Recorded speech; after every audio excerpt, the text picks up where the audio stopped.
Welcome back. My name is Jeff, and this is Wordfully Yours. So, I live in Florida. A lot of you who actually know me know very well that I am Florida man. Why do you don't? So, my local library has a selection of books that take place in Florida written by people who live in Florida. So this one had been on my TBR list for a while, like a long time ago. I just went through my library's website and I just started putting everything on my TBR list that had anything to do with sci-fi and horror. This is one of them. So it's been on my TBR list forever. I finally got to it. Spooky Stories from the Swamp. Like the name says, it's a bunch of short stories, but unlike other short story books that I've been able to get my hands on, this one is intended for people to speak aloud to other people.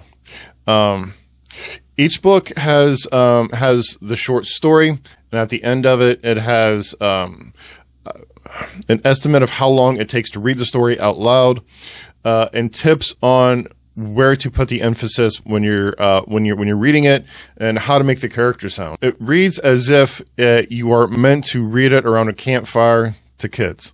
A lot of these stories have kids in them, somewhere around 12, 13 years old. Nothing really happens that's gruesome.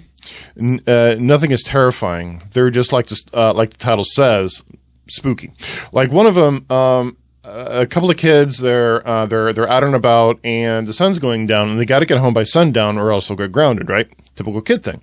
And one of them, typical kid thing, wants to take a shortcut on a road that leads to the swamp. And typical kid thing, the other one says, "No, don't go through that swamp. It's haunted." So of course they go through the swamp. Why read it otherwise? So they go through the swamp, and they start hearing this baby crying. Like crying. And like, oh my God, what's that in the swamp? We better go check it out. Cause that's, apparently they've never read a horror story before. They go check it out, and sure enough, it's a baby. Oh my God, what's this baby doing here? They look around, there's nobody there. There's, somebody must have abandoned this kid. Let's pick it up and take it home. So they pick it up, and the further they get from, where they found the kid, and the closer they get to the edge of the swamp, the kid grows up. By the time they get to the edge of the swamp, there's this old man.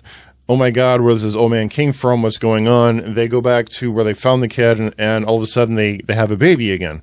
And then they go back out. It's an old man. They go back to where the baby was found. They put the baby back down, and they just leave, and they go home and they tell their mother while they're relate. Spooky, not scary, not terrifying, something that you can read to your kids. At the end of every story, there's a short section on the subject matter, such as a few of them relate to the skunk ape from Florida. I don't know if you're familiar with skunk ape, but it's basically Florida's answer to Bigfoot. Humanoid. Is covered in swampy fur, stinks like a fart. We have the skunk ape. Say if the story deals with the skunk ape, at the end of the story, there'll be a few paragraphs about the skunk ape, the legend. On one of the stories, they're looking for the ghost flower, and that section at the end of the story talks about the ghost flower. It's full of these stories. I really like them. They were really enlightening, and they really brought to your mind actual things that are going in Florida, like actual Florida legends, actual places in Florida. Like there's Okeechobee Skunk Ape Research Headquarters. It's a real place, and one of the stories actually takes place there. But overall, the stories were adorable. They were cute, but they were not scary.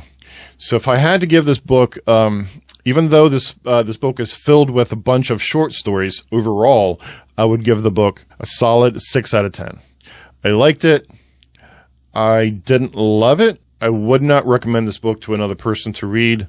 But if you're from Florida and you happen to see it in your library, go ahead, pick it up. It's really cute. So that's it. May your library be fully stocked and well-funded, and I will see you later.